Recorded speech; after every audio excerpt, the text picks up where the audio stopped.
उत्तराखंड के बाद अब असम में यूसीसी यानी समान नागरिक कानून लाने की तैयारी की जा रही है, जिसके लिए सूबे की हेमंत बिस्वा शर्मा की सरकार ने शुरुआत कर दी है। बता दें कि असम सरकार ने मुस्लिम मैरिज और डिवोर्स एक्ट 1930 को खत्म करने का फैसला लिया है। बीते शुक्रवार को इसे कैबिनेट से मंजूरी भी मिल गई है। अब इस मामले पर सियासत एक बार फिर से गर्मा गई है।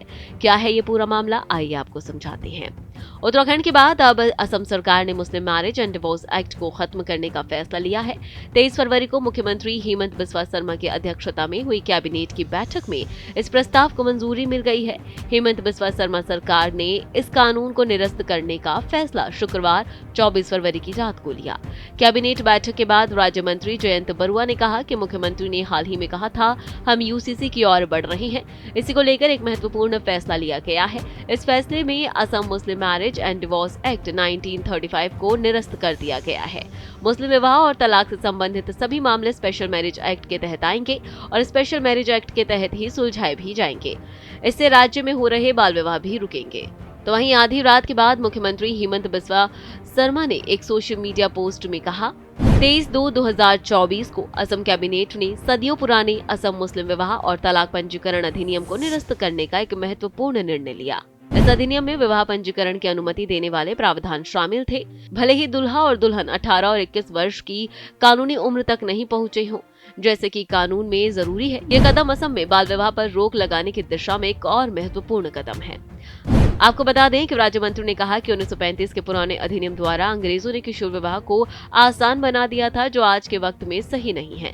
इस एक्ट के तहत कम उम्र के विवाह के कई मामले देखने को मिलते हैं। इसलिए हमारा मानना है कि ये बाल विवाह को खत्म करने की दिशा में भी एक कदम है। इसमें 21 साल से कम उम्र के पुरुषों और 18 साल से कम उम्र की महिलाओं की शादी होती है। एक्ट को खत्म करने से मुस्लिमों के विवाह और तलाक को पंजीकृत करने की जिम्मेदारी डिस्ट्रिक्ट कमिश्नर और डिस्ट्रिक्ट रजिस्ट्रार की होगी। पहले जो 94 मुस्लिम रजिस्ट्रार इस डिवोर्स रजिस्ट्रेशन एक्ट के तहत काम कर रहे थे, उनको उनके पदों से मुक्त कर दिया जाएगा। इसके बदले उन सभी को 222 लाख का मुआवजा दिया जाएगा। आपको बताते चलें कि असम सरकार ने बहुविवाह रोकने के लिए कानून बनाने की तैयारी काफी पहले शुरू कर ली थी। राज्य सरकार ने इसके लिए हाई कोर्ट से सेवानिवृत्त जज वाली एक विशेष समिति बनाई थी। समिति की रिपोर्ट के अनुसार इस्लाम में मुस्लिम पुरुषों की 4 महिलाओं से शादी परंपरा अनिवार्य नहीं है। वहीं इस पूरे मामले पर बयानबाजियां भी सामने आ रही हैं। सपा सांसद एसटी हसन ने भी क्या कुछ कहा, सुनिए। देखिए, इसको इतना हाईलाइट करने की जरूरत नहीं है। मुसलमान शरीयत के ऊपर और कुरान के हुक्म के ऊपर चलेगा। एक्ट कितने ही बनाते रहे, एक्ट बनते रहेंगे। क्या मुसलमानों से ये कहा जाएगा कि निकाह मत करो, कोई और तरीका इस्तेमाल करो? क्या हिंदुओं से कहा जाएगा अपनी बॉडीज को जलाओ मत, दफन कर दो?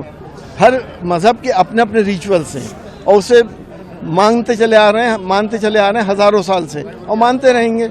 आपके करने से क्या फर्क पड़ता है? क्या 3 तलाक खत्म हो गई? मिसयूज बढ़ गया 3 तलाक कानून का। इसके बाद AIUDF विधायक डॉक्टर रफीकुल इस्लाम ने इस मामले को लेकर सरकार पर निशाना साधा है और कहा, देखिए, इस सरकार को यूसीसी लाने की हिम्मत नहीं है।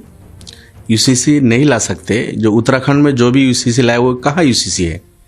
उसमें यूसीसी थोड़ा इसको कहा जाता है। यूसीसी तो वो होगा कि इंडिया में बसने वाले 140 करोड़ आदमी, हर किसी का जो समानता हर काम में, तो उसको कहा जाएगा यूसीसी। लेकिन उसमें तो ऐसा कुछ है ही नहीं। उसमें कुछ शादी ब्याह, कुछ तलाक और कुछ इस तरह के कुछ प्रॉपर्टी देने में ये सब है। अब पोलीगेमी इसी तरह कुछ चीज़ें हैं उसमें इंक्लूड है, अदरवाइज कुछ नहीं है। उत्तराखंड वाला यूसीसी भी टोपी पहनाया है उसको। तो आसाम में भी ये ट्राई कर रहा था कि यूसीसी लाएंगे, तो मेरे ख्याल में यूसीसी ला नहीं सकते। यहाँ बहुत सारे कास्ट कम्युनिटी के लोग हैं जो यूसीसी यहाँ लाके जो करना चाहते हैं वो खुद उनके कम्युनिटी में है। अब बीजेपी के फॉलोअर्स वो सब प्रैक्टिस कर रहे हैं। पोलीगेमी की बात कर रहे थे ये ज़ोरों शोर से। बीजेपी के बहुत सारे फॉलोअर्स है, बहुत सारे लोग हैं, बहुत सारे कम्युनिटी है जिनके यहाँ पोलीगेमी है। अब उसको बैन नहीं कर सकते। इसी तरह और कई चीज़ें हैं जिसको संभव नहीं है। इंडिया में इतने कास्ट कम्युनिटी के लोग हैं और इंडिया का इतना सुंदर एक कॉन्स्टिट्यूशन है। कॉन्स्टिट्यूशन ने हर किसी को उनका अपने अपने धर्म पे रह के, अपना कास्ट कम्युनिटी के जो कस्टम है, कल्चर है, सिविलाइजेशन है, उसको अपनाते हुए उसको चलने का रास्ता इंडिया के कॉन्स्टिट्यूशन ने दे रखा है। और उसमें बढ़िया उसमें फ्रीडम ऑफ फेथ है, फ्रीडम ऑफ वर्शिप है, फ्रीडम ऑफ स्पीच है, फ्रीडम ऑफ चॉइस है, ये सब चीज़ें इंडिया के कॉन्स्टिट्यूशन में है, तो उसको नहीं बातिल कर सकते।